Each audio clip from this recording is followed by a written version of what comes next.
Hey everyone, welcome back for another deep dive.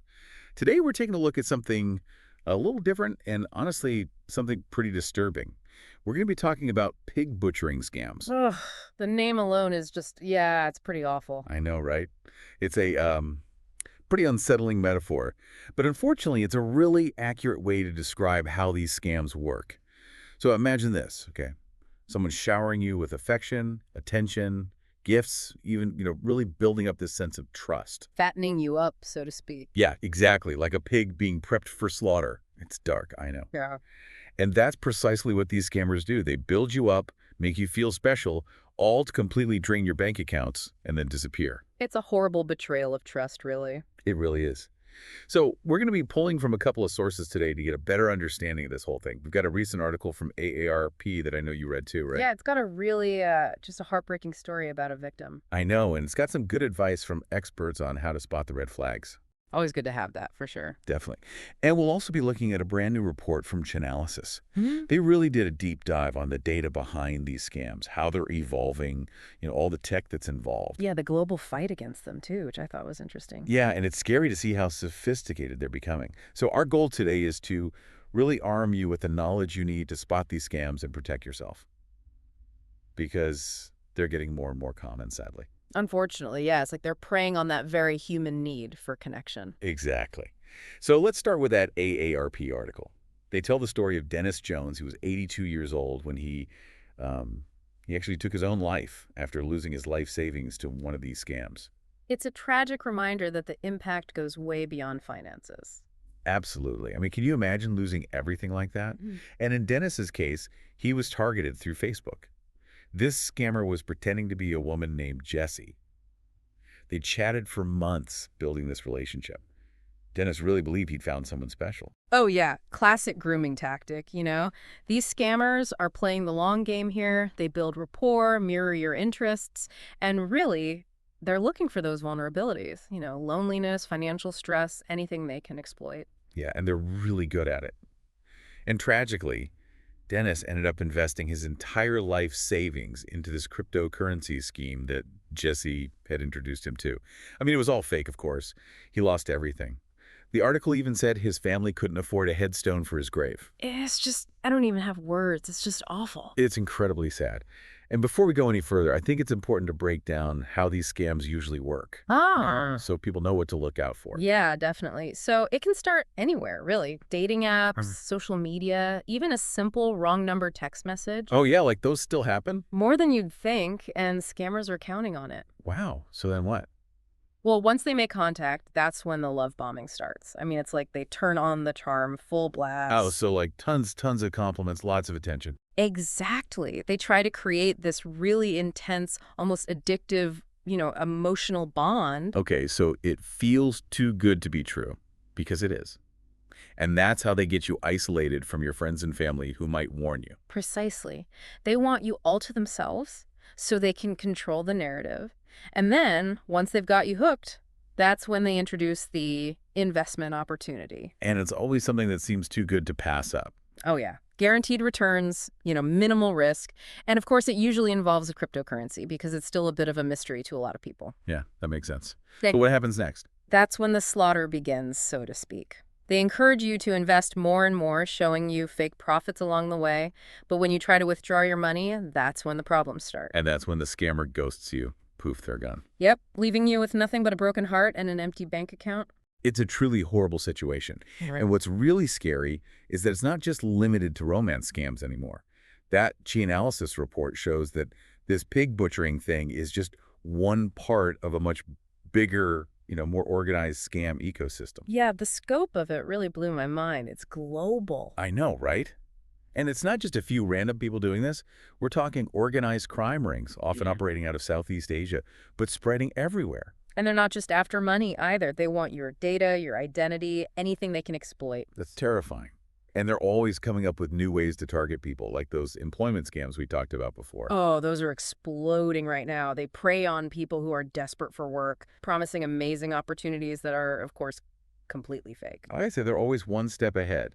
And it's getting even harder to tell what's real and what's fake Hmm. because they're using AI to make their scams even more convincing. Oh, yeah. AI is a game changer. It's not just about stealing photos anymore. They're using it to create entire fake identities, write personalized messages, even generate deepfakes. Deepfakes, like fake videos of people. Exactly. It's getting harder and harder to tell what's real and what's not. So it's like, even if you think you're being careful, you could still be talking to a bot and not even know it. Pretty much, yeah.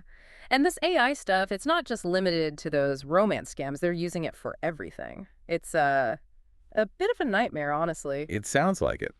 And one of the most concerning trends that the report highlights is the use of cryptocurrency ATMs.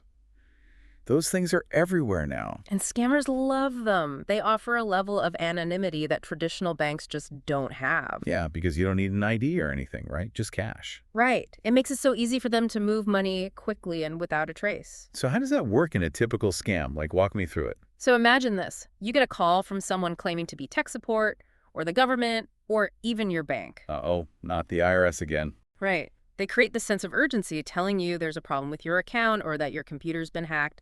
And then they instruct you to withdraw cash and deposit it into a Bitcoin ATM, saying it's the only way to protect your money. Oh, no. And then, Then it's gone, just like that. wow. And the report shared this crazy statistic. Victims in the U.S. lost over $65 million in the first half of 2024 alone, just from scams using these crypto ATMs. It's mind-blowing, right? It really is. And that's probably just the tip of the iceberg, honestly. A lot of people are too embarrassed to even report it. Yeah, I can see that. It's like, who wants to admit they fell for something like that? Exactly. So there are probably way more victims out there than we even realize. That's a scary thought. It is. And it just highlights how important awareness is, especially for vulnerable populations like the elderly. For sure. But it's not just about individuals being careful, right? I mean, we need systemic changes too, like better consumer protection laws, more collaboration between law enforcement and the tech industry. Absolutely. It's going to take a multi-pronged approach to really tackle this problem. Okay, so let's shift gears a bit and talk about some practical things people can do to protect themselves. Yeah, let's do that. Yeah. You know what's really alarming is how organized these scam operations have become. The Chainalysis report actually profiles a specific group, the Huoni group. Huoni. Wait, I think I've heard of them. Aren't they like a legitimate business in Cambodia? That's the crazy part. They have this whole legitimate side, offering things like remittances and insurance. So they're like hiding in plain sight. Exactly. They've got this whole front, but behind it all, they're driving these pig butchering scams. Wow, so it's not just some lone wolf scammers anymore. This is like a full-blown organization. It's more like an industry, even. Their online platform, Huoni Guarantee, it's basically a marketplace for scammers to buy everything they need to run their operations. No way, seriously. Like a one-stop shop for scammers. I'm talking lists of potential victims, web hosting for their fake investment sites, even social media management to boost their credibility. So they're providing the tools and resources for this whole network of scammers. Exactly. Think of it as a supply chain with Huoni at the top, fueling this global operation. And they're using cutting-edge technology to do it too. Yeah. The report mentioned AI. Yeah. Are they using that to make their scams even more convincing? Oh, absolutely. AI is a game changer for them. We're not talking about just stealing photos for catfish profiles anymore. But they're not just like, using someone else's pictures. Nope. They're generating entirely new faces, creating fake social media profiles with years of fabricated history.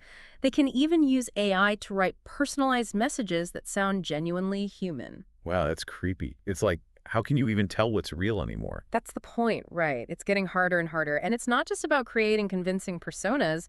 They're using AI to power those fake investment platforms too. So they can basically fake the whole thing, the person you're talking to, the investment returns, everything. Exactly. They generate fake charts, market data, even create fake news articles to back up their claims. It's enough to fool even the most skeptical people. It's like I'm just thinking about all those people who are getting caught up in this. And they probably have no idea. And it's only going to get more sophisticated. They're constantly innovating, coming up with new ways to exploit people. So what can be done? I mean, is there any way to fight back against this? Well, it's a tough battle, for sure. But one thing that's helping is that authorities are starting to understand the scope of the problem, and they're cracking down on these organizations. So like going after these groups like Huoni. Exactly. Law enforcement is working to shut down their operations, seize their assets, and bring these criminals to justice. It's a slow process, but it's happening. It's good to hear because it feels like they're always one step ahead. Like with all this AI stuff, it's almost like they're playing a different game now. And they are. But the good news is that AI can be a powerful tool for fighting scams, too. There are companies developing AI-powered systems that can detect and flag suspicious activity. So like using AI to fight AI, that's kind of cool actually. It's like a digital arms race, Yeah. in a way. But it's also a race that we can win. By using AI to our advantage, we can level the playing field and start taking back control. Okay, that gives me some hope because it's easy to feel overwhelmed by all of this, you know? Like how can you possibly stay ahead of these scammers? I get it. It's a lot to take in. But remember, knowledge is power. The more we understand about these scams, how they work, the technology they're using, the better equipped we are to protect ourselves. That's a good point. But it's not just about individuals being smart, right?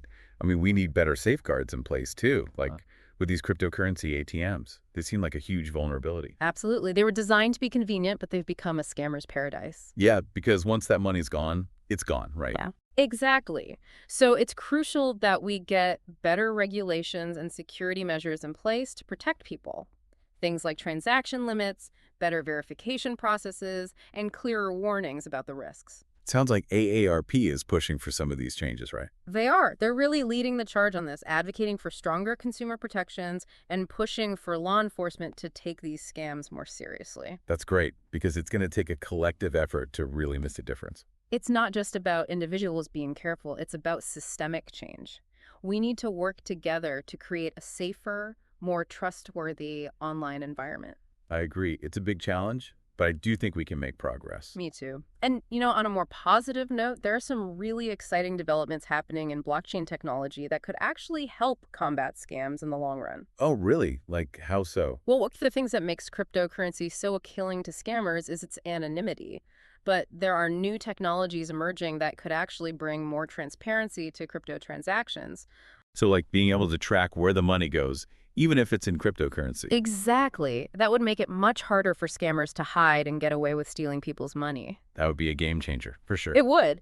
And it's not just about tracking transactions. There are also new platforms being developed that are designed to be more secure and resistant to scams. So like platforms that are built specifically with security in mind. Right. And some of these platforms even use AI to help detect and prevent fraudulent activity. That's amazing. So there's hope for the future. Absolutely. Yeah. I really believe that technology can be a powerful force for good and that we can use it to create a safer and more equitable world. Okay, I like that. I think we need some optimism right now after all that heavy stuff we've been talking about. Yeah, it's good to remember that there are people out there working hard to fight back against these scammers and that there's light at the end of the tunnel. For sure. So I think that's a good place to take a break. We've covered a lot of ground here. But the good news is knowledge is power. And in our final part, we'll delve into some specific tips and strategies for protecting yourself from these scams. We'll also discuss the role of AI in both perpetrating and combating these scams. And we'll explore some of those exciting new developments in blockchain technology that we just touched on. So stick around, and we'll be right back to wrap things up. Okay, we're back for the final part of our deep dives, and we've talked about how these pig butchering scams work the tech behind them and the devastating impact they can have. And now it's time to talk about what you can actually do to protect yourself. Because knowledge without action, yeah, it's not going to help anyone. So let's get practical. Yeah. What are some of the red flags, the warning signs that someone might be trying to, fatten you up for the slaughter? Okay, well, first off, pay attention to how quickly they want to move the conversation off the platform where you met. So like if you're chatting on a dating app or social media and they immediately want to switch to WhatsApp or Telegram? Exactly. Those platforms are less regulated, more anonymity, which is great for scammers, not so great for you. Yeah, it makes it harder to trace them if something goes wrong. Right. And another big red flag is if they're always pushing for secrecy, telling you to keep the relationship or this amazing investment opportunity a secret from your friends and family. Like, don't tell anyone about this. It's just between us. Exactly, because those are the people who could give you an objective perspective and potentially save you from a lot of heartache. Okay, so move to unregulated platforms, push for secrecy. Got it. Yeah. What else should we be looking out for? Remember that love bombing we talked about? That whirlwind romance feeling? If someone is coming on way too strong, too fast, Yeah, like if it seems too good to be true, it probably is. especially online, you haven't even met this person in person, so. Right, be realistic. And speaking of too good to be true, never invest in anything you don't fully understand. That's good advice for anything, really. It is, do your research, ask questions, and if something feels off, trust your gut. Don't be afraid to say no or to walk away. Exactly. And don't be afraid to ask for help either. Talk to a trusted financial advisor, get a second opinion. A fresh perspective can be really valuable. Okay, so we've talked about online scams, but what about those cryptocurrency ATMs? Those seem particularly risky. Yeah, those are a real danger zone because once you deposit cash into one of those machines, it's virtually impossible to get it back. So bottom line, never use a crypto ATM to send money to someone you don't know and trust. Especially if they're pressuring you or creating a sense of urgency. Real financial institutions will never do that. So what happens if you realize you've already fallen victim to a scam? What should you do? The first thing is to stop all communication with the scammer immediately. Block them on everything: phone, email, social media. Don't engage, don't try to reason with them, just cut them off. Okay. And then? Then document everything you can. Save emails, messages, screenshots, anything that could be helpful when you report the scam. So gather the evidence, and then what? Then report it to the FBI's Internet Crime Complaint Center, IC3. They have the resources to investigate these cases, and they might be able to help you recover some of your funds. And even if it feels embarrassing, remember, you're not alone. These scammers are professionals. They're really good at what they do. Anyone can fall victim. Exactly. Don't let shame or embarrassment stop you from getting help. Okay, so reporting the scam is important. But is there anything else people can do? I think the most important thing is to talk about these scams openly and honestly. Share your story, share what you've learned, even if it's tough. Because by doing that, you could help protect someone else from becoming a victim. It's about breaking the silence and the stigma around these scams, right? Exactly. We need to be talking about this, raising awareness, educating each other, because that's how we can create a safer online environment for everyone. I completely agree. Well, I think that's about all the time we have for today. Yeah. But before we go, I want to thank you for joining us on this deep dive into the dark world of pig butchering scams. Yeah, it's not the most cheerful topic, but it's so important to be aware of these dangers. Absolutely. And remember, knowledge is power. Stay informed, stay vigilant, and stay safe out there.